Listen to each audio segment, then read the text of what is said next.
Donnie Lewis, who is our first guest for the new year. And we are super excited.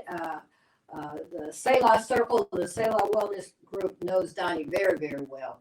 But we are super excited about bringing him on. And before I do, one of the things that we've been talking about in terms of the Selah Circle is resolutions and for the new year. And what we decided to do differently is rather than a resolution, we talked about solutions. But we talked about a word for the year. And so the word for the year for the Selah Circle is resilience. And so I tell you, that's what has made us more determined this morning than ever. So we're going to be ready, set, and regrow because we're going to make some changes and do some things differently. And we are just so super excited for Donnie being here. Donnie is a lot of things. Donnie is a single father. He's a book author. He's a podcaster of My Worthless 2 Cents, along with some other podcast opportunities that he has become a part of. He is a minister, a life coach, a Christian counselor. He is a member of the Selah Circle, and now a new member of the Shalom Project. And that's sort of those things we will talk about later. But most importantly, Donnie is a man after God's own heart. And he has been in the process of healing. And so he has taken that journey. We even talked about this morning about Donnie knowing that he is fully healed. And now what he's trying to do is grab on to other men to help them through their journey of healing. So Donnie, I want to say welcome. What we have decided was that we were going to be authentic and transparent, and we refuse to be scripted. Right. And so we're just going to talk. That's good. And I also told Donnie that there may be some instances, absolutely, there may be some instances where I'm going to ask some hard questions, but there are some questions that we both agree that will help someone else. Yes. And the one thing that when I decided that I was going to start doing podcasts, because I've never done them before, and I'm terrified, but I am determined that I'm going to do it. That's it. And so the one thing that I wanted to make certain of is that every guest that I brought on was going to be transparent, that they were going to be honest, and that we were going to be unapologetic, because even after what we've gone through, it can help someone. And so that's what's important to us. So with that being said, Donnie, I just kind of want you to kind of talk about some of the things that you're doing, and then we're going to jump into some hard questions. I promised Donnie that I was going to actually have a box of tissue because we're both crybabies. Yes. But I thank you for being here, honestly. I thank you for being transparent. I think that what I'm hopeful of is when we continue to do podcast interviews, whether it's with you or with other guests, that what we're trying, our mission is to try to help others through the journey of healing and give them viable resources and that sort of thing that can help them along the way. Yes. So without further ado, tell me a little bit about Donnie, and then we'll dive into some private things. Well, I don't know where to start. That will not be overwhelming. First of all, I am named Donnie R. Lewis, aka the Louisiana Country Boy. Oh yeah. The founder of My Worthless 2 Cents, the host of My Worthless 2 Cents Table Talk, the co-host of Speak On It, the host of My Worthless 2 Cents on the Now Network. I also I have written a book. Don't know how good it was. I also have all those wonderful, wonderful accolades, describe some things that I have done. However, as I always say, that does not say who I am. Yeah. I am, first of all, healed. In order to be healed, I am a person, first of all, who is broken. Have gone through trials and tribulations as anybody else has in this life. What I had to do was face them.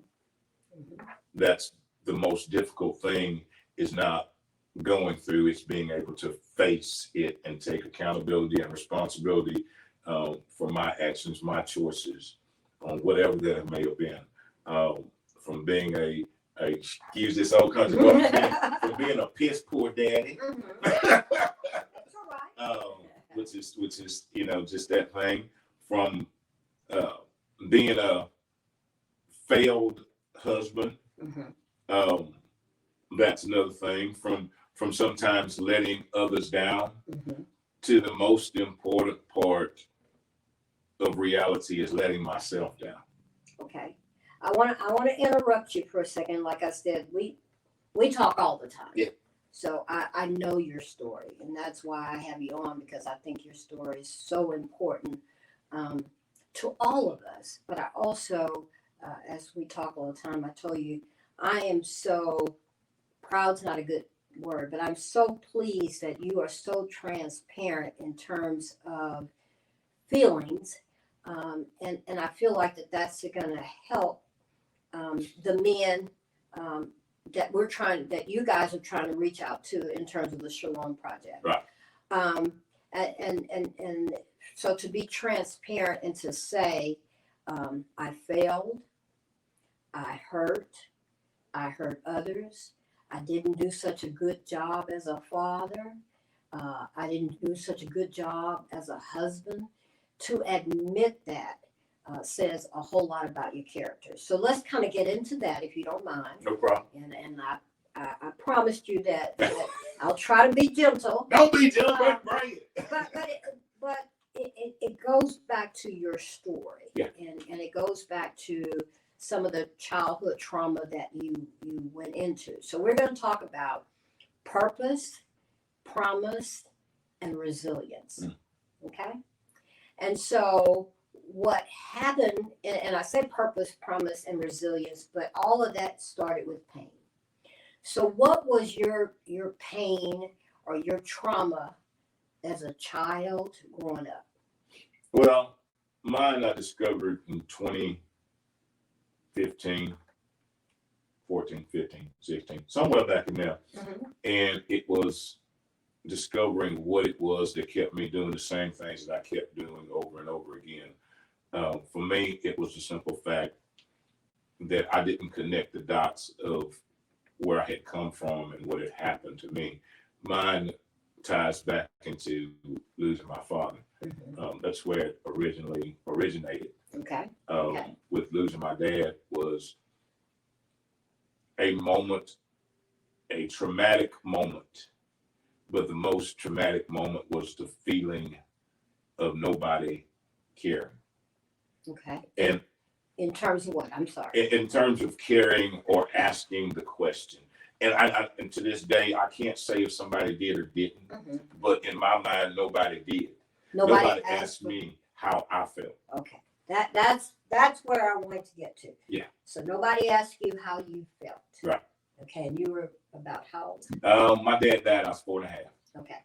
So how did you feel? Lost. Okay. Abandoned.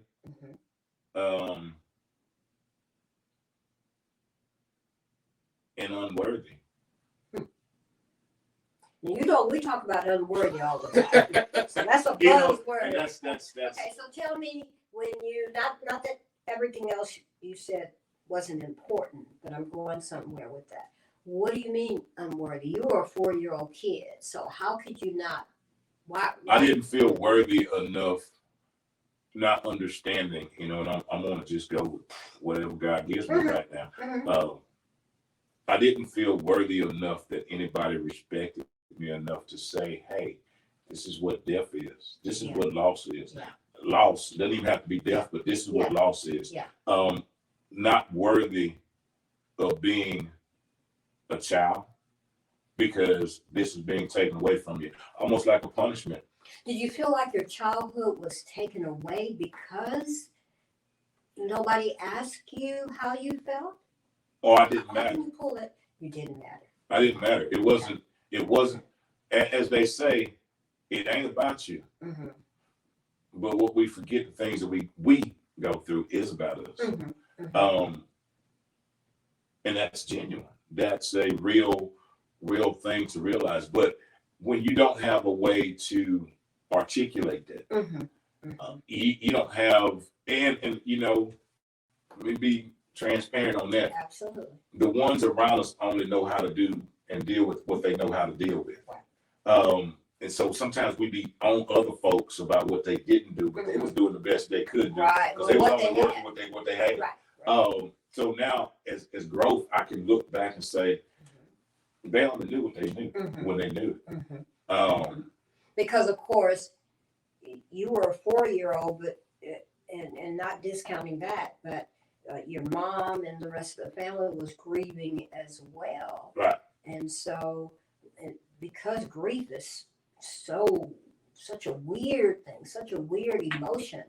I remember when my dad died, the grief that I had was totally different from the grief that the rest of my family had. And if I was to be honest with you, it was a year before I even grieved, because my mom made a statement that I was the oldest girl. So my mom made a statement about, everybody else was crying and falling apart, and I was a daddy's girl, and of course I feel like I was the favorite. Right. But my mom was like, you got to stop crying, get yourself together, because who's going to take care of me? Who's going to take care? Okay. And so at that moment, the tears went away. Right. And for an entire year, I never cried. Now, I look back now because that was trauma for me. Mm-hmm. And I resented that because that's when I feel like my voice was taken away. That it didn't matter that I needed to grieve. But as I got older, I now realize, because of the healing journey that I'm on, I realized that I had to grant my mother grace, because what it was is that she didn't mean harm by it, but she was hurting. Can I? Oh, absolutely. And I play on words, Mm-hmm. because I think that they're so important. Mm-hmm. Just on what you said, Mm-hmm. and I had to change mine as well. Mm-hmm. Is when you said that's when my voice was taken away. Right, because I didn't give it up. Well, I mean, in reality, it was a choice that you made, like, because this is happening. Yeah. I'm gonna choose to do this. Yeah. You're right. Because sometimes we and I did that, because Mm-hmm. I used to say, well, they took it. Mm-hmm. No, I made this decision on this. Right. You know what? I'm gonna be like this. Mm-hmm. Mm-hmm. Making the choice to do that, because those two things, if somebody took it, then extending your mother grace, Mm-hmm.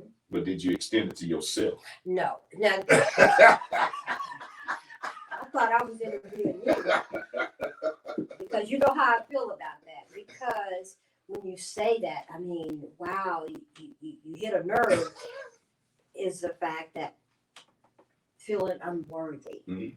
Okay, and so I still struggle with that, because yes, I extended grace to my mother. Okay, but I don't want you to believe that I extended it early on, because I didn't.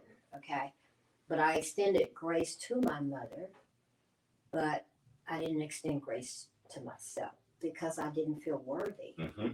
Okay, and we're not here to talk about me, but let me say this. Let me say this so that people will understand. As you said, it's not like anybody made me feel unworthy. Okay, so I can't place the blame on anybody. Mm-hmm. But mine stemmed from self-esteem issues as a little kid, and so I grew up not feeling worthy. Mm-hmm. I'm a fixer. Mm-hmm. I'm this over the course of my healing over the last few years, there was a time where I was a people pleaser. So I no matter what. Right. Well, people pleasing comes into play because you're unworthy. You Right. feel like you're unworthy. Right. And so, I still struggle with that. Last year, remember we did a podcast, If I Could Just Get to Worthy, Mm-hmm. And the beauty of it, because there is beauty in it, is that I'm not the only one that struggles with that. Right. And so if I can, by me, just talk about what I've gone through to kind of go through the healing. And what I realize, and you may disagree with me, in some areas of our life, I'm not sure that we will actually heal. I think that there are areas in your life where it's going to be like a daily. You know what I'm saying? Like it's something that you work on daily. Right. And I'm not saying I'm right, and I don't want people jumping on me later. Like, no, you can heal. A lot of areas in my life, I said I'm healing. Yes. I'm not healed. But let's go back to you, because Back to me. we talked about just this morning. You said you finally realized that you were healed. Yes. But before we talk about that, my mantra: after pain lies purpose. Yes. And so, right now, you're living your purpose. You're living what God has designed you to do. Yes. But in the midst of that, you've gone through so much pain. Mm-hmm. And so I say this as well, when purpose chases you down, and that's what purpose did to you. It chased you down, and what I do know of you, because I've known you for a few years, is the fact that this is not what Donnie wanted to do. Right. Donnie had another life I've done that he thought he was going to live. Hey! But then God allowed, because what God doesn't ordain, he allows. So Yes. he allowed the pain. He allowed the pain of you losing your father. I want you to go back to your father for a moment, because what struck me not very long ago, when you also talked about the stepfather that you had in your life. Mm-hmm. So why don't you talk about him as well, and how what your father's death, the impact that it left, where you couldn't even allow this stepfather, I hate that word, but stepfather, to be who he needed to be in your life, because you were still grieving dead things. Right. And for me, and I had wrote about that as well, with part of this journey, was coming to that realization. My step-in dad it's tremendous. Taught me a lot of things. Mm-hmm. However, he could never have me. Right. He could never be. Mm-hmm. I didn't give the opportunity. I didn't extend the grace, because I felt like I was being unfaithful and unfair to my dad and his legacy. And so you had such an allegiance to your dad, even though he had passed away. yes. And I know that twofold, because I know it because I did it, and I know it because I have been around with children who do the same thing. Is that when somebody comes in, because of the allegiance and the alliance that they have to somebody that they feel should be there, or that they owe them so much that I can't allow somebody else in. I'm here to say there's room. Yeah. There is room. There is room. I remember distinctly the last time I actually saw my step-in dad. He had been stricken with cancer. I was actually living in Houston, and I had gone home back in my heyday when I was, I was out there. It was go home. I'm going home to party, go home to run the streets. And I'll never forget the last time I saw him. I was getting ready to leave to come back to Houston, and he was sitting on the porch in the swing. Or he always said in the swing. He was sitting there, And I didn't have the opportunity. I did have the opportunity, but I didn't take the opportunity to sit for 3 minutes to have a conversation because I was in such a rush.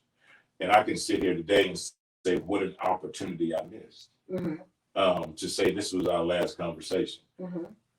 But I missed it. It's those things that when we hold on to something or someone, I think I did a show, holding on for too long.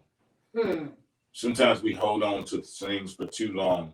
We hold on so long, we forget the things that we can grasp. Right. That are waiting there for us. Right. What I can't do is two things. I have released the hold that I had on my dad, because I can't say he had it on me. Right. I have released the hold that the incident of not allowing my step-in dad to be who he was, because I had a hold on it. But what I do is I released it in order to be different. I released it in order to receive the grace, in order to be to others what he was to me. Okay. It's that thing that you have to, because if I kept holding on to that, those regrets, sometimes regret, hold on. You can hold on to it. Hold on to what coulda, shoulda, woulda. If we hold on to what coulda, what shoulda, what woulda, we will never receive what is. Well, and the first thing that comes to mind with me is the fact that, and I don't want to sound insensitive. So I think about you holding on to what's dead. And I say that in the highest regard, Donnie. Holding on to dead things, we do that even now. Oh yeah. So I'm not saying per se your fault. No, I don't. But what is dead relationships, dead friendships, dead dreams, dead marriages. And so that's what I mean by that. And so we can't move forward because we're holding on, and so if our hands are closed and we're holding on to what's dead, it's not open to life and to new things. So. We're holding on to what our feelings and our view was, instead of what God's vision is. That's been the main thing. Is we hold on to things that we want. We want. I wanted this and I wanted that and this and these things of yesteryear. Or we hold on to this is where I'm trying to go, instead of receiving where he's trying to take me. Right. That's too many times we want to drive. I said this. It's so funny. I've never seen a person. I've never seen a person, because that's the new day and time. We call Ubers. I've never, back in the day, it was a taxi. I ain't never seen nobody get in a taxi back then or Uber today and say, let me drive. Yeah. We have to release. When we say this is what I want, see, people talk about healing, and I maybe jumping, but people talk about healing. But let me tell you something. You will never, ever, speaking personally, know that you're healed until you face the thing that hurts you. Yeah. You can talk about it all day. You can sit up here and woo how I'm healed and I'm on this healing journey until you have went down that road of the very thing that broke you and hurt you, and you look it face to face, and you can say like, huh. Well, now you said something, because I look back now, and even as a counselor or whatever, I now tell people, especially if you're in counseling or therapy or whatever the case may be, a therapist, I think it's critical that you also seek therapy, which is something that I truly believe in, and I'm doing now. And so the thing about it is, what I have learned, that I buried some things that, first of all, I didn't know I buried. And now something is really buried when you don't even know you buried it, okay? But as I started the healing, man, those dead things came back. But it gives you And some of them but some of them came to haunt me, But I tell the people that I often that are often my clients, I'm like, you say that you want to be healed, that you want counseling or therapy or whatever the case may be, but you have to understand, are you willing to do the work? Right. Okay. And so that's what I have learned to do, is that you got to do the work. Yes. And so I'm looking here, and I don't want you to think that I'm not listening to you, but no, I have some questions here, and bring them but I on. want us to stay on task.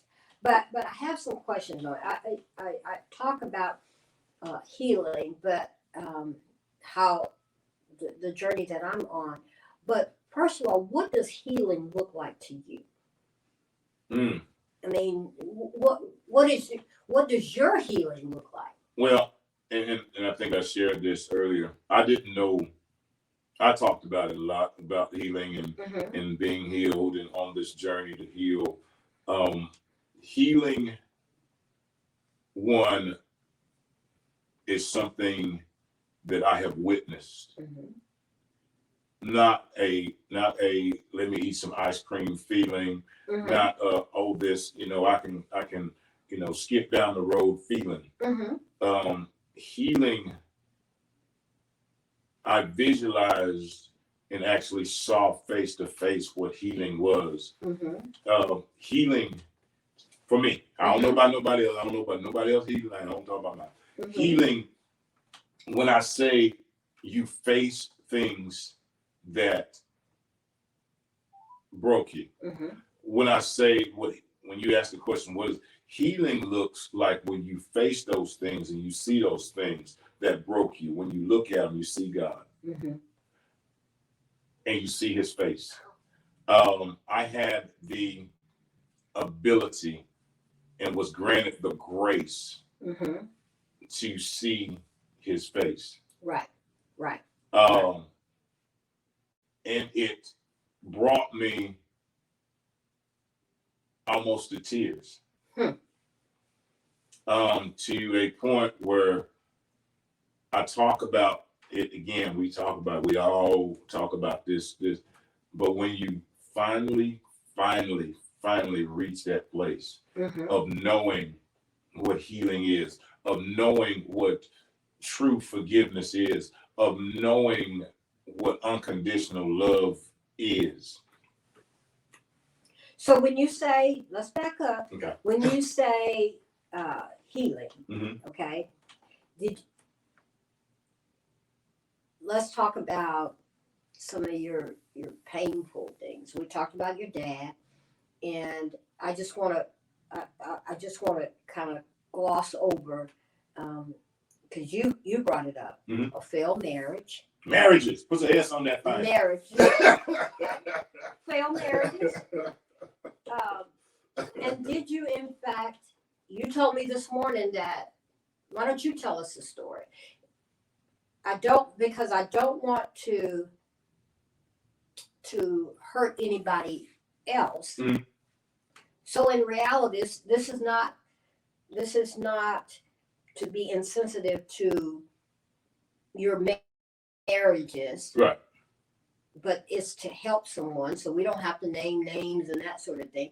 But just kind of tell us the story of how you figured out that I'm healed from that.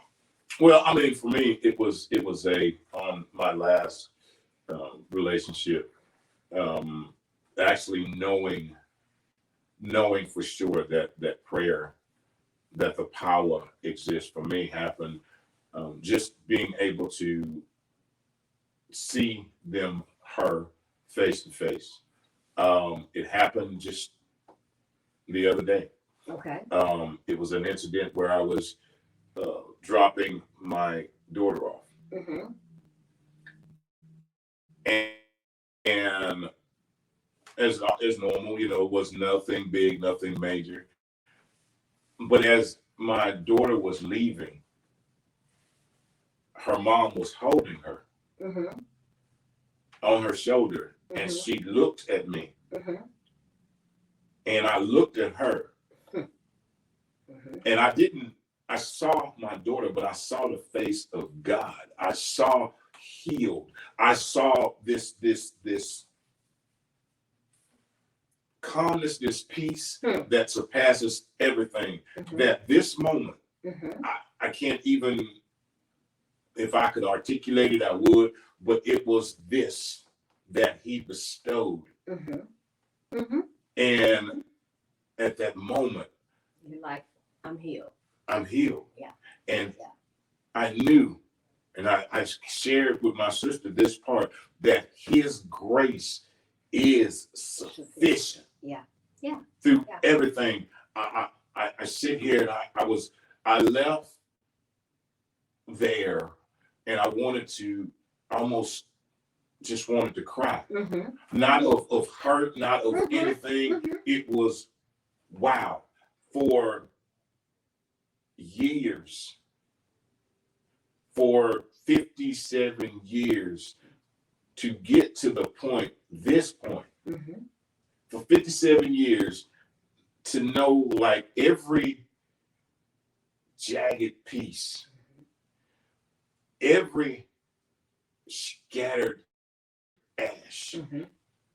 every tear, every bit of anger, every bit of pain, every bit of unworthiness, every bit of brokenness, every bit of you're not good enough, every bit of you don't fit in, every bit of you're not smart enough, every bit of you don't have this, every bit of you're not a good person, every bit of you're not a good husband, every bit of you're not a good father, every bit of that. At that moment, God swooped up and placed in his hand, and this creation of all those little pieces was made whole.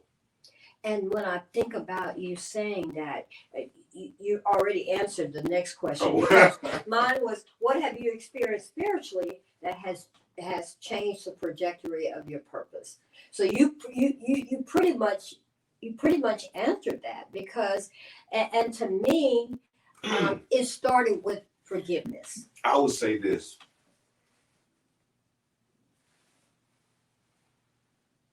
Even if you're not there, Mm-hmm.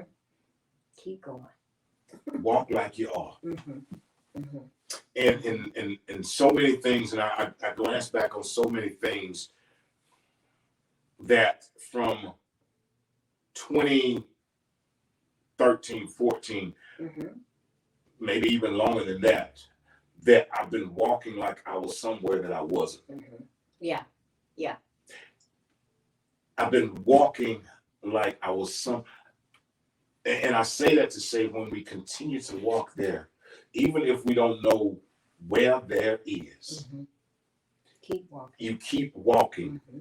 And what happens is when you get there, this is there. This is there. This is not just telling the story, but living the glory. Mm-hmm.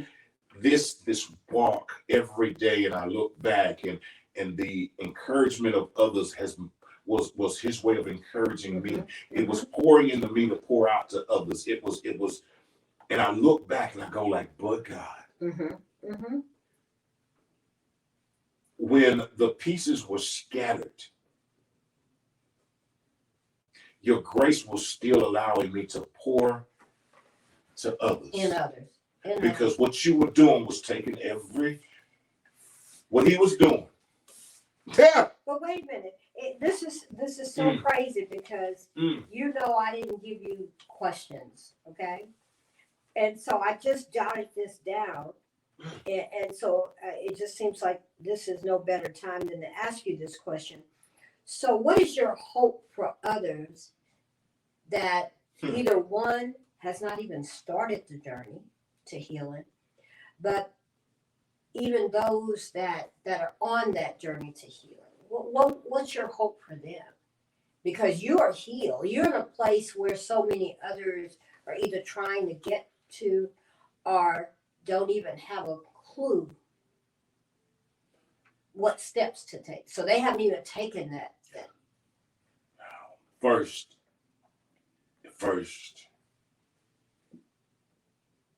is admitting to thyself. Hmm. I don't care where you are. Mm-hmm. I don't care what you're doing. Mm-hmm. To admit it to thyself that some part of me has been broken. Mm-hmm.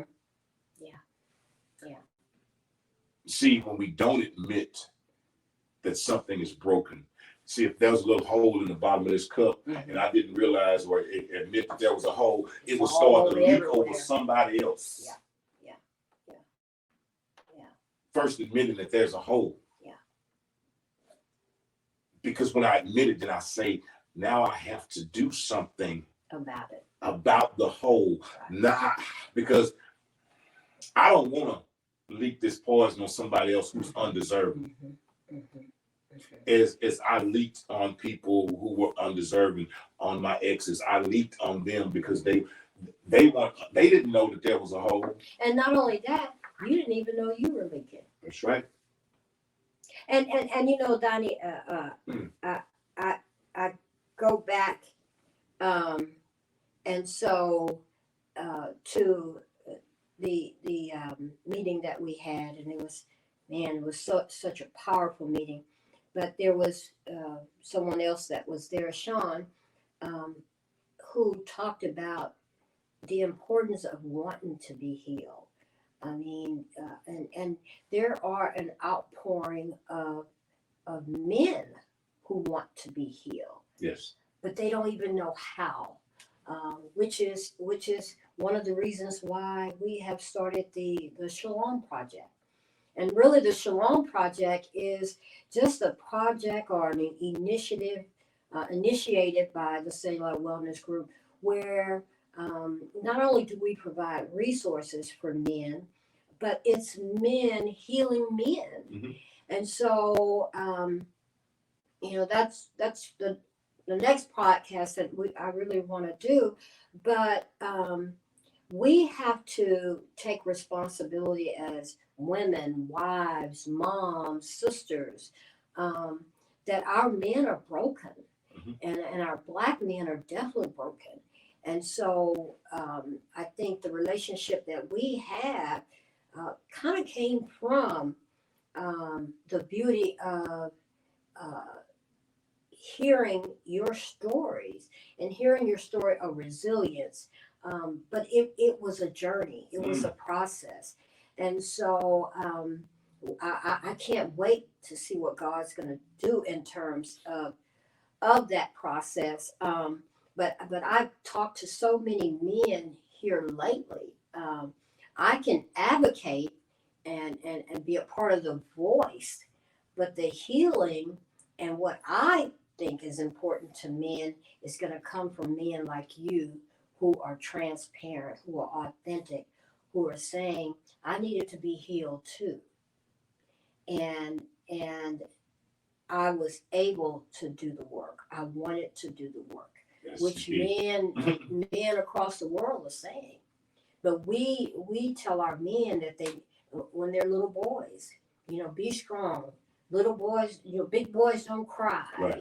That kind of thing. And so we wonder why our boys grow up to be men who are angry or who don't feel. And it's because it's generational. Yes. So, like I said, that's for another podcast. But I want the audience to know that we're doing great things in terms of the Selah Wellness Group.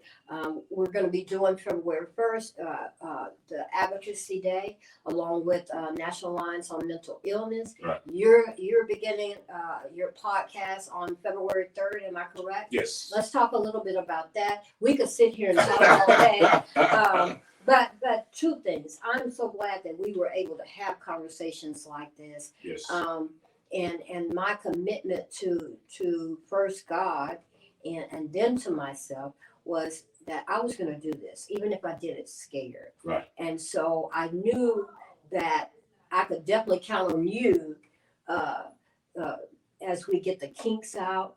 Of course, we've always felt comfortable with conversations, and conversations with each other has helped us both to heal. And Yes. so I'm so grateful for you. But talk about, before we go, talk about your new project, February 3rd.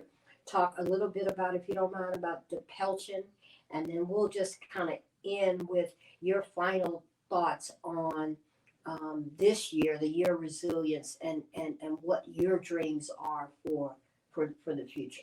Well, yes, February 3rd, my first world broadcast of My Worthless Two Cents will be on the Now Network. I'm going to be worldwide. Lord have mercy. Grace, to spread grace. It is not, I don't know if anybody tunes into the Now Network. It's not going to be. And we'll put that on our Facebook page, that information. It's not going to be sitting around reading scriptures. I'm sorry. That's not what I do. That's not what he's called me to do. It's not to, it is to share the stories. It is to share using what the Bible is. And it is instructions. To be able to compare some things from them, because a lot of people, most people, I don't know nobody that really would know Moses. But I don't know nobody, but I know that we know some people that have impurities, but are doing great things. You know, Moses took a man with an affliction and impaired. He had a speech impediment. He took that fellow to do great things. Well, we can't even focus on Moses, because the second part was that never forget the people that he surrounds us with, because Moses couldn't talk to the people. People think Moses was the one doing the talking. It was not Moses. No, because he had a stutter. He had a stutter. God put somebody in his circle to deliver the message that he'd given to Moses to the people. We often want to ostracize and push away the people that God, hence the word. And we miss those moments. The God put in our circle. Not that we done brought in here, but God put there to assist us to make sure that his promise goes forth. That's the thing. Sometimes we want to make it about us so we can move people out of the way because they don't see our vision. But are we seeing God's vision?